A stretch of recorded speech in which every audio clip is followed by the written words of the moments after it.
evolution which grants the benefits of added awareness with unlimited boundless happiness, also known as bliss, which is a result of the laws which govern physical behavior merging with the highest levels of spirit and together manifesting the magical and mystical level of cosmic awareness, coming along with the longing for complete surrender to the higher self, which has potentially been waiting these long eons of time, and in fact sometimes has been dipping into a state of semi-sleep or unconsciousness, bordering on complete absence of thought.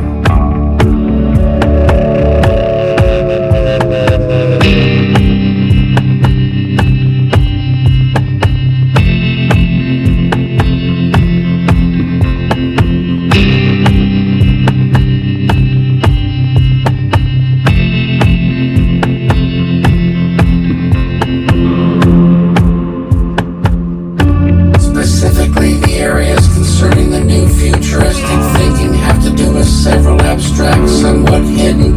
emotional tendencies which lead one to believe that the consequences of interaction between the positive and negative forces are producing a vital link between the subconscious and superconscious minds, which therefore can only be considered as actual structures with two separate and distinctly different qualities. As we have seen, when one or more intensely varying energies become associated with the higher levels of perceptible phenomenon, and these new forms are then instantly acted upon by the two minds previously discussed, and brand new associations are given over with the resulting problem of sorting out the new strains of emotional and physical qualities we see cropping up in schools and places of business across the country and in the cities, which of course have the added complications of the much argued over proposition that one cannot tolerate the existence of two or more intensely opposing ideas at one point in time.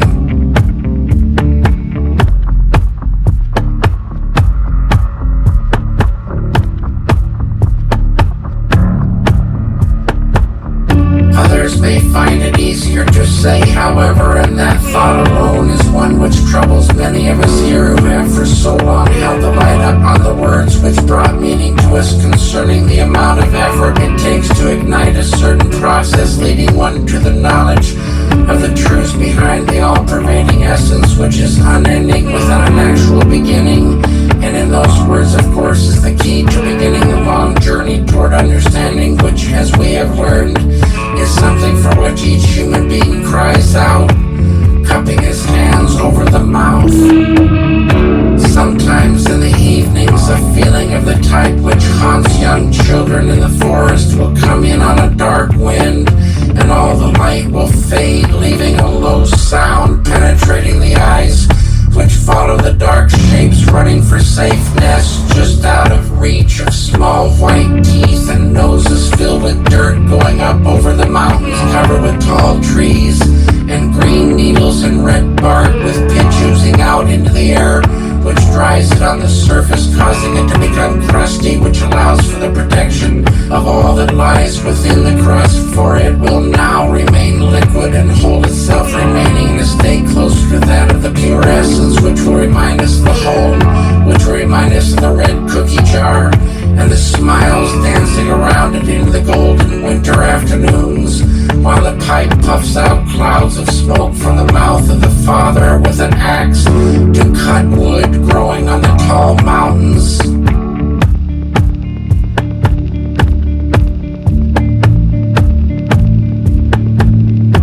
In order to assure that the fundamental qualities inherent in the solutions to modern philosophical questions are accurate, the first and foremost consideration lies in the field of abstractions associated with the laws of nature, and with them the interaction of the primary forces of life itself, which have now been proven beyond a shadow of a doubt to have their basis in the field of the absolute or the vacuum state, bringing to mind the fact that there has been a reversal of sorts of the age-old phrase, you can't get something from nothing. As we have seen, this kind of thinking, which has been going on since the beginning of time, is just a smokescreen necessary to block almost all truthful inquiries for centuries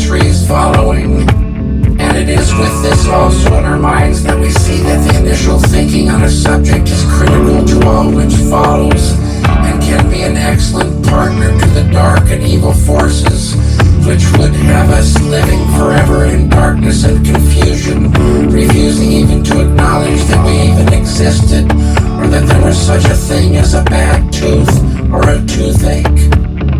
Bringing our discussion to the realm of practical considerations, it is interesting to note the possibilities of dental hygiene and the remarkable idea of a world free of tooth decay and all other problems associated with the teeth,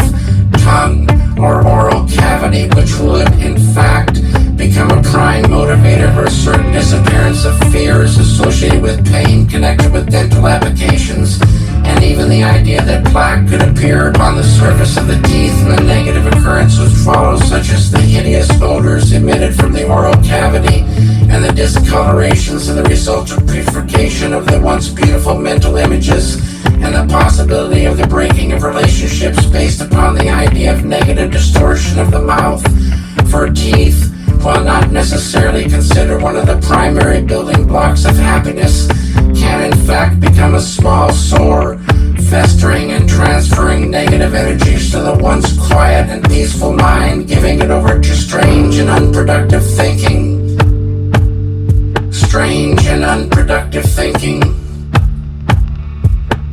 Strange and unproductive thinking. Strange and unproductive thinking. Unproductive thinking. Unproductive thinking. Unproductive thinking.